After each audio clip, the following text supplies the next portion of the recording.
नमस्कार दोस्तों, आप सब कैसे हैं। दोस्तों, पिछले कुछ दिनों से आपने देखा होगा कि विभिन्न समाचार पत्रों के माध्यम से, मीडिया चैनलों के माध्यम से, सोशल मीडिया पे, हर जगह जहाँ भी देखिए बस सिर्फ एक ही चीज़ दिखाई देती वहाँ पे कि हमारे श्रमिक भाई अपने एक स्थान से दूसरे स्थान यानी कि अपनी जड़ों को, अपने घरों को पहुंचने के लिए कोई 500 किलोमीटर, कोई हजार किलोमीटर की यात्रा कर रहा है। कोई साइकिल से उस पर दिखाया जा रहा है, कोई पैदल चला जा रहा है, कोई अपने एक छोटे से बच्चे के साथ, कहीं कोई अपने वृद्ध माता पिता के साथ, कोई पत्नी के साथ, कोई किसी के साथ यात्रा करने पे विवश है। बीच बीच में ऐसी घटनाएं घटित हुई, आपने बीच में पढ़ा भी होगा न्यूज़पेपर में कि एक बच्ची को लेकर के उसकी माँ साथ में यात्रा कर रही थी और घर पहुंचने के बाद उस बच्ची की मृत्यु हो जाती है। अभी बीच में आपने औरंगाबाद की घटना पढ़ी होगी, जहां पे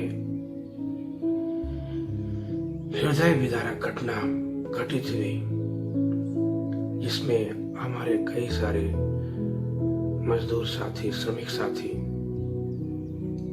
मारे गए, उस दुर्घटना के शिकार हो गए।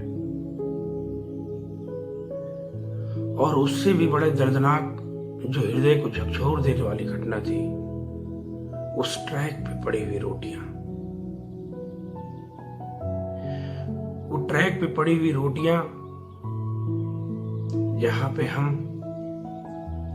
इन मजदूर और इन श्रमिक भाई बहनों के द्वारा हम एक विकसित राष्ट्र की कल्पना करते हैं। चाहे हमारे उद्योग हो, चाहे हमारे सर्विस सेक्टर हो, इन्हीं के माध्यम से हम 5 ट्रिलियन इकॉनमी का सपना देखते हैं। लेकिन आपने देखा होगा उस ट्रैक पे पड़ी हुई रोटियां इस सभ्य समाज से बहुत सारे क्वेश्चन पूछ रही थी। इस सभ्य समाज से बहुत सारे सवाल कर रहे थे कि क्या गुनाह है इनका। क्या कभी हमने सोचा है कि क्यों लोग कोई 500 किलोमीटर, कोई 1000 किलोमीटर, कोई 1500 किलोमीटर पैदल यात्रा करने के लिए विवश है। हम क्या कभी सोचते हैं इसके पीछे वास्तविक वजह क्या है? क्यों ऐसा हो रहा है?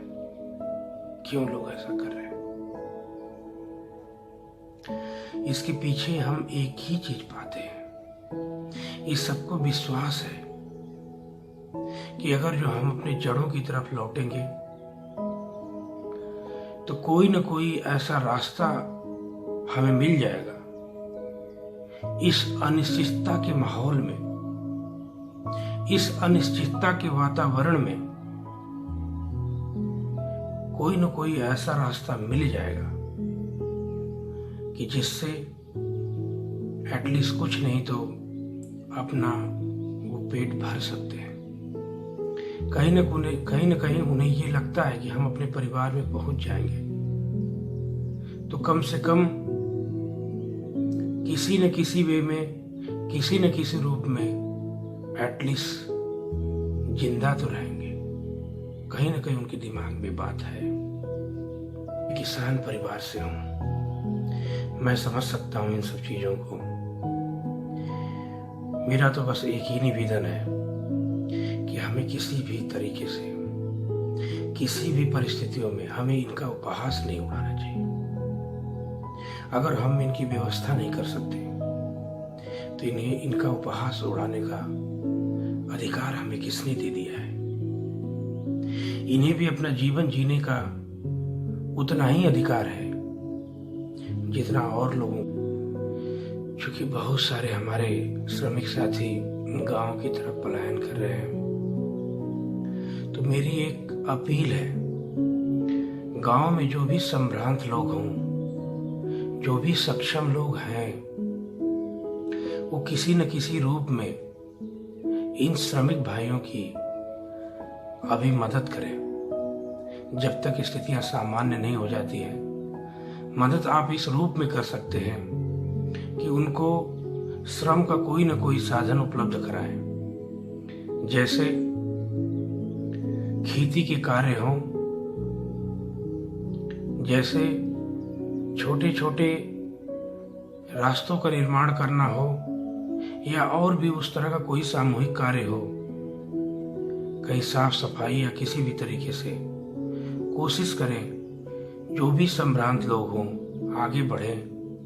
और साथ ही उस गांव के मुखिया से भी मैं अपील करता हूं कि कम से कम अपना इस प्रकार से गांव में कोऑर्डिनेशन करें, जो भी सक्षम लोग हों कम से कम इनकी किसी न किसी रूप में मदद करें।